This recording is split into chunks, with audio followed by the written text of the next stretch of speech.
السلام عليكم ورحمة الله تعالى وبركاته. أولا نبارك لعشاق الهلال داخل وخارج الوطن تحقيق الهلال الفوز المهم والمستحق على نادي تي بي مازيمبي في الجولة الثانية لدوري أبطال أفريقيا. وصراحة الفوز بعث لنا رسائل عديدة جدا إنه الفريق هذا الموسم زي ما قلنا في مرات عديدة إنه قادر على إنه يسحب بعيد في هذه البطولة. وكل مباراة الفريق بيثبت بإنه يسير على خطى ثابتة.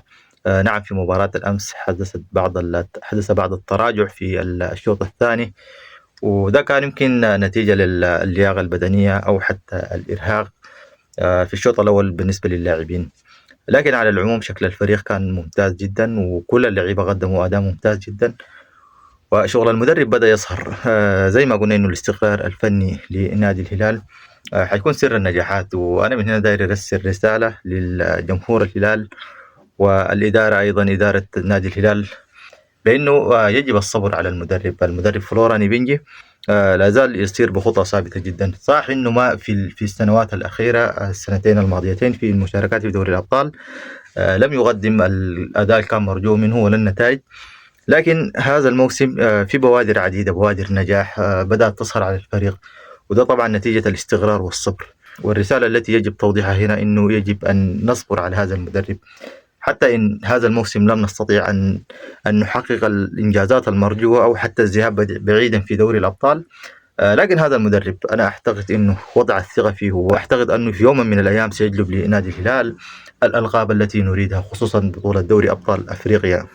المتابع لنادي الهلال في المباريات الأخيرة خصوصا في دوري أبطال أفريقيا إنه شكل الفريق والأداء اختلف تماما عن السنوات الأخيرة، خصوصا بالأمس في مباراة تي بي مازيمبي. زمان عندما تتابع مباريات الهلال، يعني إذا رجعنا مثلا الموسم الماضي مباراة الهلال والترجي التونسي، رغم إنه الهلال كان متقدم ب3 أهداف، أنت كمتابع لنادي الهلال في المباراة دي بالذات يعني عندك خوف إنه فريق الترجي يمكن يعود في أي لحظة. والخوف ده طبعا ملازم في كل المباريات اللي شارك فيها الهلال في دوري الأبطال، سواء كان أمام الأهلي وكل الأندية وكل السنوات السابقة اللي كان بيشارك فيها الهلال. في خوف داخل مشجع نادي الهلال أو المشجع لأي نادي سوداني، كان الهلال، المريخ، المنتخب، إنه عدم ثقة في الفريق إنه يستطيع أن يحافظ على النتيجة، خوف من الفريق الآخر أن يسجل في أي وقت. لكن بالأمس ونحن نتابع مباراة مازيمبي، خصوصا بعد تسجيل نادي مازيمبي هدف التعادل، أنا متأكد إنه أي متابع للمباراة دي كان عنده شعور إنه الهلال حيسجل هدف الفوز، لكن 200 ما معروف.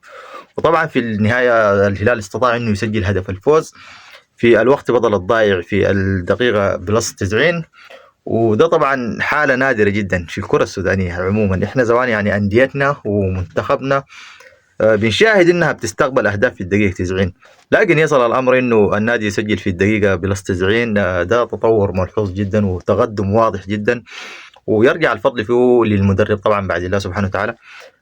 لكن على العموم شكل الفريق ممتاز جدا، وحتى اللاعبين المحترفين يعني يمكن إحنا من سنوات بنشاهد الهلال بيصرف أموال كثيرة جدا، خصوصا في فترة الرئيس الكاردينال.